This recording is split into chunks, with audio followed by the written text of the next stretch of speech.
الحمد للہ وکفا وسلام علی عبادہ الذین اصطفیٰ وصلی اللہ علی نبینا محمد۔ آئیے آج کی آیات کی تلاوت سنتے ہیں۔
وہ سوال کرتے ہیں آپ سے کہ وہ اللہ کی راہ میں کیا خرچ کریں۔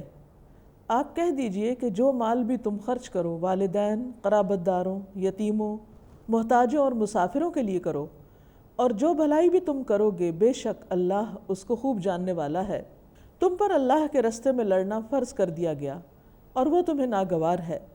ہو سکتا ہے کہ ایک چیز تم ناپسند کرو اور وہی تمہارے لیے اچھی ہو، اور ہو سکتا ہے کہ ایک چیز تم کو اچھی لگے اور وہی تمہارے لیے بری ہو، اور اللہ جانتا ہے اور تم نہیں جانتے۔ وہ سوال کرتے ہیں آپ سے محترم مہینوں میں لڑائی کرنے کے بارے میں۔ کہہ دیجئے کہ ان میں لڑنا بڑا گناہ ہے، اور اللہ کے رستے سے روکنا اور اس سے کفر کرنا، اور مسجد محترم سے روکنا اور اس کے رہنے والوں کو اس میں سے نکال دینا اللہ کے نزدیک اس سے بھی بڑا گناہ ہے، اور فتنہ قتل سے بھی بڑھ کر ہے۔ اور یہ لوگ ہمیشہ آپ سے لڑتے رہیں گے یہاں تک کہ وہ تم کو تمہارے دین سے پھیر دیں اگر وہ استطاعت رکھتے ہوں، اور جو کوئی تم میں سے اپنے دین سے پھر گیا اور مر گیا اس حال میں کہ وہ کافر ہے تو ایسے لوگوں کے اعمال دنیا اور آخرت دونوں میں ضائع ہو جائیں گے، اور یہی لوگ آگ کے ساتھی ہیں، وہ اس میں ہمیشہ رہنے والے ہیں۔ بے شک وہ لوگ جو ایمان لائے اور وہ لوگ جنہوں نے ہجرت کی اور اللہ کے راستے میں جہاد کیا، یہی لوگ اللہ کی رحمت کی امید رکھتے ہیں، اور اللہ غفور الرحیم ہے۔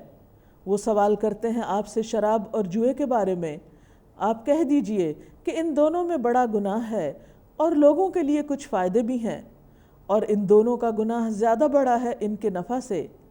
اور لوگ آپ سے پوچھتے ہیں کہ وہ کیا خرچ کریں، کہہ دیجئے کہ جو ضرورت سے زائد ہو۔ اس طرح اللہ تمہارے لیے اپنے احکام کھول کھول کر بیان فرماتا ہے تاکہ تم غور و فکر کرو دنیا اور آخرت کے معاملات میں۔ اور وہ سوال کرتے ہیں آپ سے یتیموں کے بارے میں، آپ کہہ دیجئے کہ اصلاح ان کے لیے بہتر ہے، اور اگر تم ان کو اپنے ساتھ شامل کر لو تو وہ تمہارے بھائی ہیں، اور اللہ خوب جانتا ہے مفسد کو مصلح سے، اور اگر اللہ چاہتا تو تمہیں مشکل میں ڈال دیتا، بے شک اللہ غالب اور حکمت والا ہے۔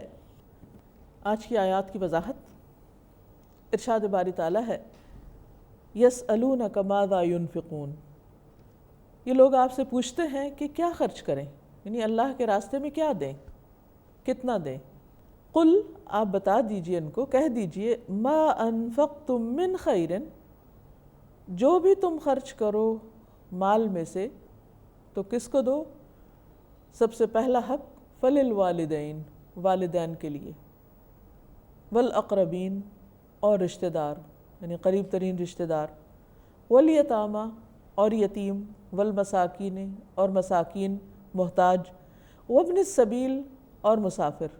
اب یہاں پر والدین کا ذکر سب سے پہلے آیا، بیوی بچوں کا نہیں آیا، اپنی ذات کا نہیں آیا، کیونکہ انسان جب مال کماتا ہے تو اپنے لیے کماتا ہے، بیوی بچوں پر تو اپنا فرض سمجھتے وہ خرچ کرتا ہے، لیکن عموماً کن کو نظر انداز کر دیتا ہے؟ والدین کو، کیونکہ بچپن سے لے کر جوانی تک، یعنی مال کمانے کی عمر تک، انسان والدین سے لینا ہی سیکھتا ہے، لیتا ہی رہتا ہے اور دینا بھول جاتا ہے۔ اس لیے یہاں خاص طور پر تاکید کی گئی کہ والدین کا حق سب سے پہلا ہے۔